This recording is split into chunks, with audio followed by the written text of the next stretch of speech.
Have you ever been certain your telephone would ring in the next 10 seconds? Or have you ever walked down a strange street and had the feeling that you knew what lay beyond the unturned corner? Yes? Then you've had a brief encounter with the world of the unknown. You are ready for the actual human experience that follows. Alcoa presents a new and unusual kind of television program that takes you just beyond the world in which you live. Alcoa presents Aluminum, from the world's leading producer, Aluminum Company of America, who creates new and unusual uses of this wondrous metal for the world in which you do live. And now, John Newland takes you one step beyond. The sea is calm now. Guns are silent. The planes in the sky carry nothing more menacing than tourists. All things considered, it's a good time in the world. But it wasn't always so good or quiet. Not so very long ago, the sea was a battleground. The sky was filled with death. World War II. It hardly seems real to some of us now. Something consigned to history books. But there were things that happened that never made the history books because they were too incredible to be recorded. That is, except in the memories of the men involved. They remember and will certainly never forget.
How many hits did we get?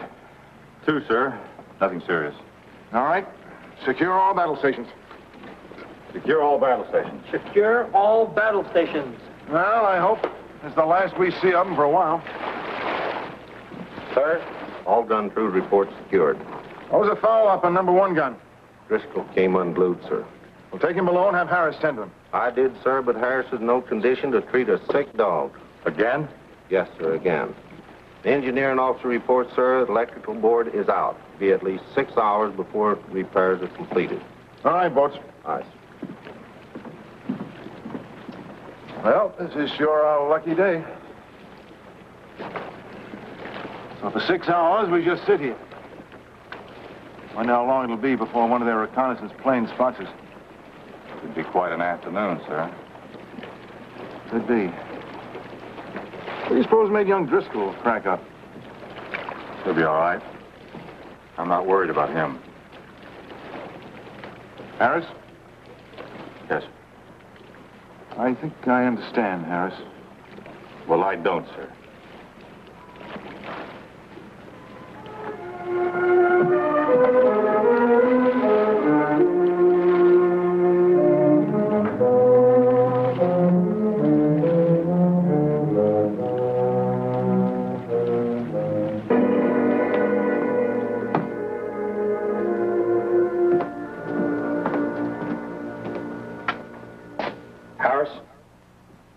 I didn't think you'd poison the Pacific, I'd throw you overboard. Wouldn't that be against Navy regulations, sir? Knock it off and stand up. That's going to be a little bit of a problem. Knock it off and stand up!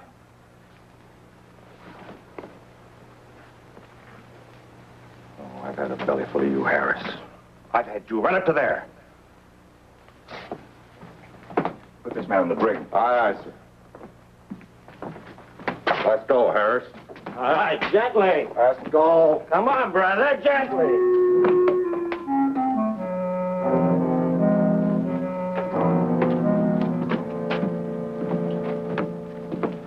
Sir? What about Harris? You see him? Yes, I saw him. He was stoned again. I had to put him in the brig. That's the third time in 2 weeks. May I speak frankly? Since when do you have to ask? I sincerely hope you're going to recommend court-martial this time. Harris's behavior is having a detrimental effect on the rest of the men. I know. But you see, Stacy, Harris is trying to... Will, we all have problems. Take over the watch, Mr. Stacy. Aye, sir. Keep your fingers crossed. 6 hours sitting here like a fat duck.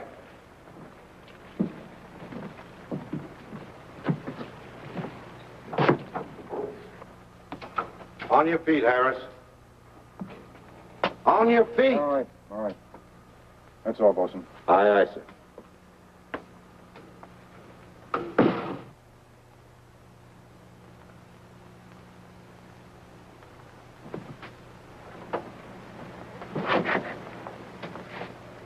Harris, you're a pretty intelligent fellow. Do you know what being drunk during a battle means? You know what a court-martial would do to you? Yeah, up against the wall. And bang, bang, bang. Harris, you had me pretty confused. I mean, at first. Why would one of the best men in my ship suddenly turn into the Navy's #1 fowler? You drink a little, you forget your troubles. What's wrong with that?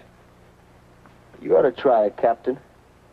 Maybe you could forget how we're stuck out here all by our lonesomes. Who knows, you might even forget the whole lousy war.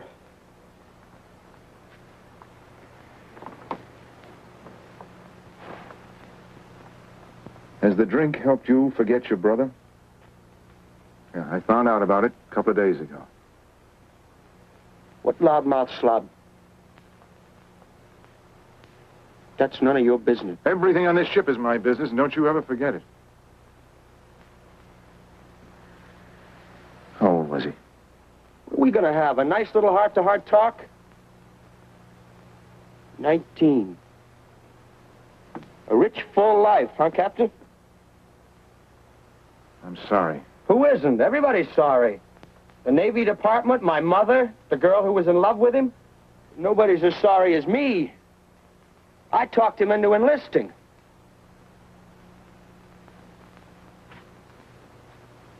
You want to have a good laugh while we sit out here on the quiet Pacific? This kid brother of mine decided he wasn't going to fight. He and his girl were going to get married, and they were going to be medical missionaries. Take penicillin and the word of the Lord to the Hottentots. But after Pearl Harbor, I had a nice long talk with little brother. Made him see the error of his ways.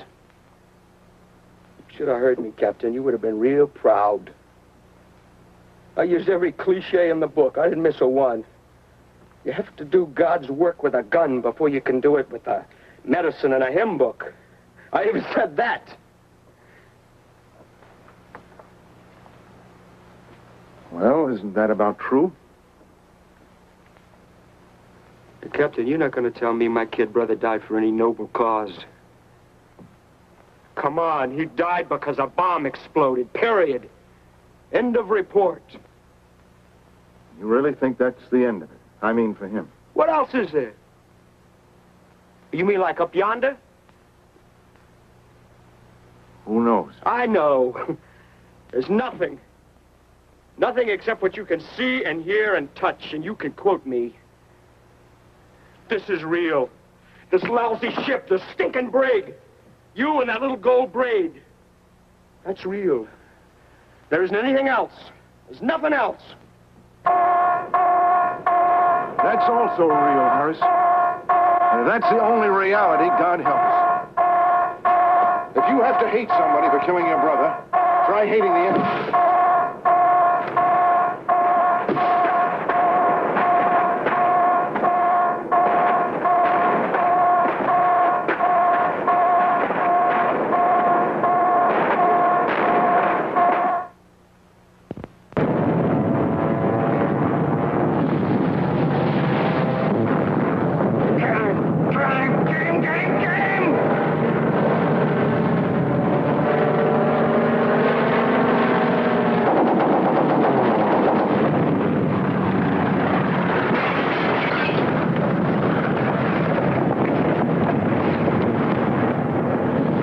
him to the wardroom. Be very, very careful with him.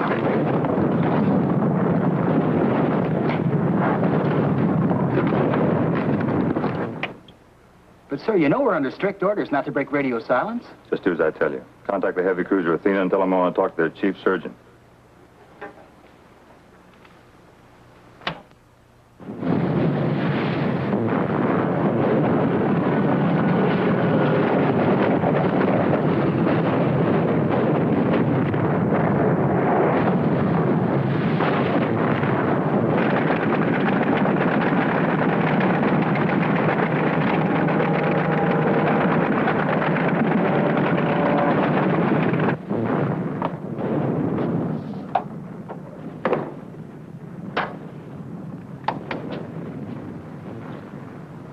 Madison speaking. Senior medical officer. Can I help you?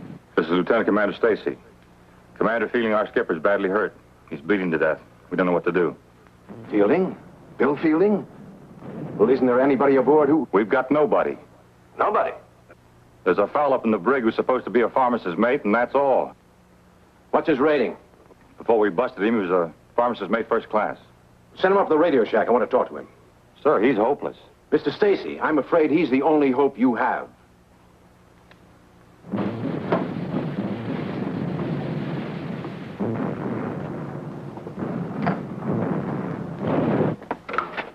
On your feet, Harris.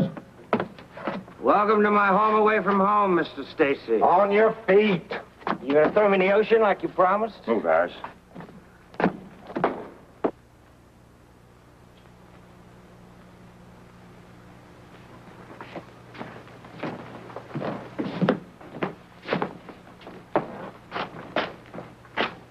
Come on, Harris.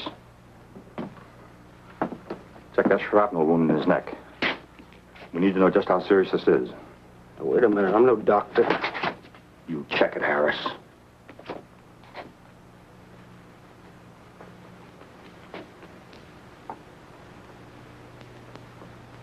Wow.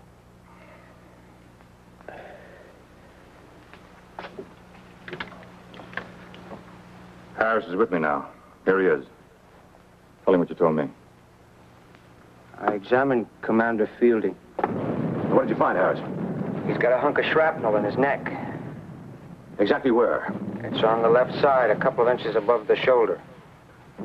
How bad's the bleeding? Well, it's pretty bad. Mr. Stacy tells me you're a pharmacist's mate first class. I was. At the moment, I'm a prisoner of war. Stop clowning. What do you want him to do, sir? How long will it take to rig a loudspeaker in the wardroom? A couple of minutes. Get some men on that.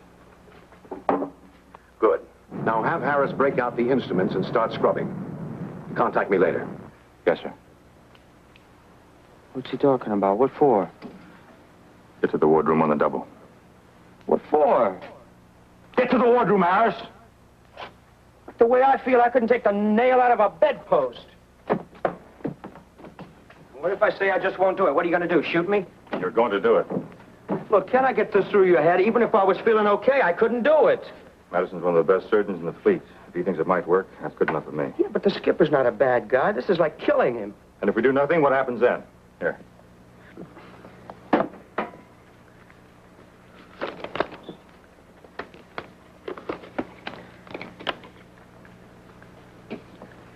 We're ready, sir.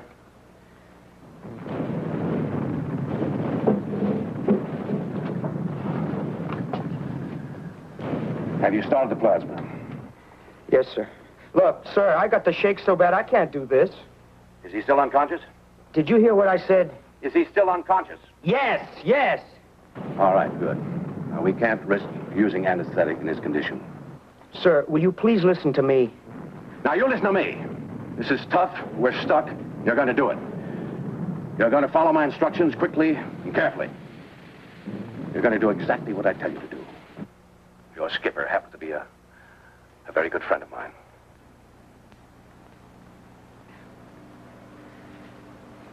Okay, let's get on with it. Let's get the thing over with. All right, now. Get some Kelly hemostats from the tray. Yes, sir. Open the sterilizer and get those hemostats and put them in the alcohol.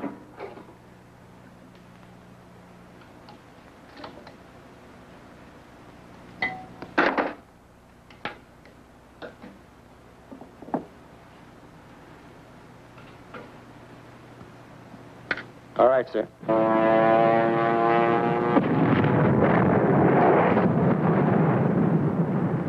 Now, swab down the wound with antiseptic and drape the area with sterile towels.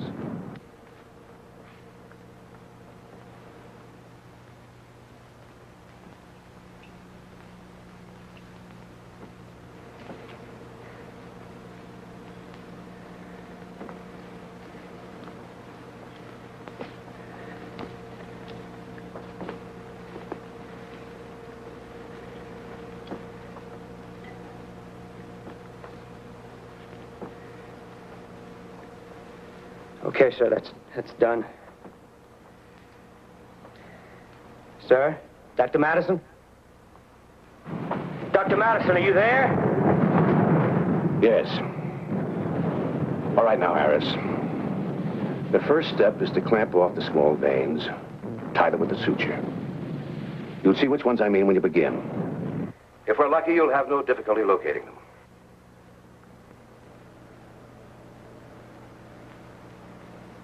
Put another hemostone in there.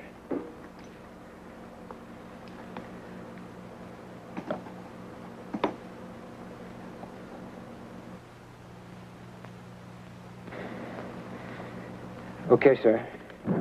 Now you should be able to locate the fragment of shrapnel by gently probing the area. Begin. You better find it.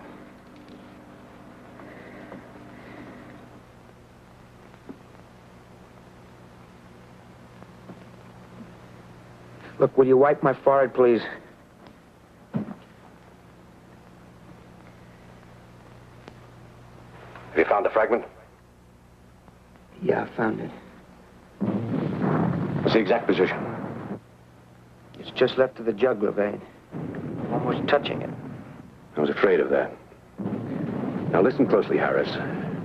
That's the critical point. You mustn't, under any circumstances, allow the jugular to be severed. Now, the edges of the shrapnel are undoubtedly jagged. It must be removed with extreme caution. Okay. Now, don't get rattled, Harris. Yeah, that's easy to say. Just take it easy for a couple of seconds. Take a couple of deep breaths. Yeah, take a couple of deep breaths. What's that gonna do, huh? Harris? Okay, let's go. Let's get started. All right. The veins are tied? Yes, they're tied. Very well. Now, grasp the fragment with the hemostat. Gently, firmly. Yeah. I had it. It slipped away. Try again, Harris. Now, try to be just a bit firmer. Once you have the clamp around the fragment. It is jagged, isn't it? It's like a top of a tin can. Are you all right, Harris? Yeah, I got it now. Good. Now, the removal of the fragment is the most delicate part of the job. Now, you've got to let me guide you. One wrong move. What is it? What's that? No, they've broken contact. Oh, not now. Oh, come on, not now. Well, if we don't get that thing fixed, he'll die. I'll go up to the radio shack and try to get through. Don't try anything by yourself, you hear me? Oh, hurry, sir. Hurry!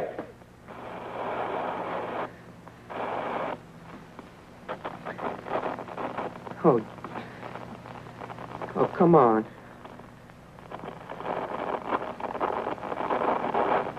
Come on, please. What happened? I don't know, sir. The Athena just quit sending. Why? My God, why? Sounded like she was under attack. Maybe they knocked the antenna out. I haven't been able to raise the thing. Contact one of the other ships. Anyone. Find out what happened. I'll try, sir. 7-2, break.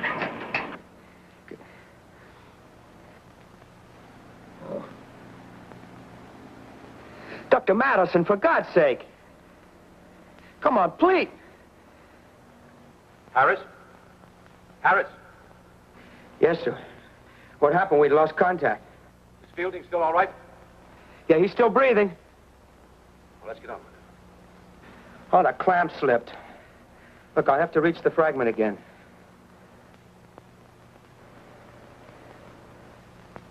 Okay, I got it. All right. Now begin to withdraw the shrapnel. Very slowly. Straight toward you.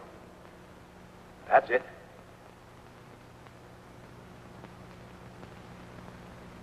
No, straight toward you. Carefully. Stop. I think he's gaining consciousness. That does not happen, Harris. He can move and lacerate the jugular. Now hold the fragment exactly as it is. Do you understand? Be very calm. It's okay, we're in luck. He's passed out again. Slowly. Firmly pull slightly upward on the fragment. So. Good. Now never take your eyes off the jugular. Up. Now. Straight again. Straight toward you. That's it. I got it. You're not finished yet, Harris. Now, you must tie off the deep bleeders as you did the outer ones. Use the hemostats to clamp them off.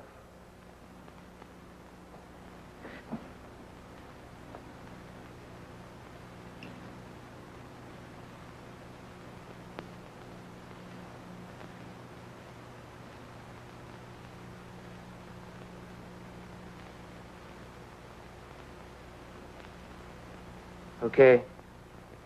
Yes, sir. What next? Dr. Madison, what kind of bandage do I put on? Harris. What next? Yeah. I told you not to go on without Madison. I didn't. What do you mean you didn't? He guided me every step of the way. I couldn't have done it without him. We contacted the Dayton. The Athena received 2 direct hits. One bomb caught the radio room. Killed everybody instantly. Everybody. What? It's impossible. I couldn't have done this without him. He guided me every step of the way. Harris, are you out of your mind? There couldn't have been a sound out of that loudspeaker. Dr. Madison was killed 10 minutes ago.